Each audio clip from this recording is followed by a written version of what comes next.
जाण्याची इच्छा नव्हती, पण दत्त महाराजांनी मला तिथे नेले.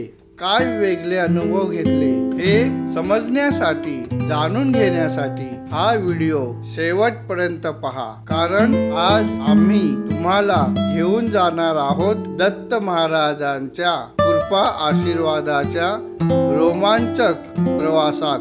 तर चला, दर्ग्याच्या उजव्या बाजूने गेल्यावर उजवीकडून दत्त मंदिराकडे जाण्यासाठी पायवाट लागते. पुढे चालून खाली उतरण लागते. तेथून पुढे दत्त मंदिरचा निसर्गरम्य नजारा पाहता येतो. मंदिरात शांतता व एकटे पुजारी राहत असून त्यांनी फार छान स्वच्छता राखली आहे. मंदिराचा परिसर मन तृप्त करतो. येथे भेट दिल्यावर जाणवते अनेक विभूतीचा येथे निवास आहे. अनेक विभूती येथे निवास करतात. या भागात अनेक समाधी आहे, ज्याचा शोध कोणी घेतला किंवा शोध लागला नसेल. मंदिरात आम्ही दत्त बाबांनी जप ध्यान करून पुजारी सोबत संवाद साधला. संपूर्ण अनुभव शब्दात सांगता येत नाही. तुम्ही स्वतः एक वेळ येथे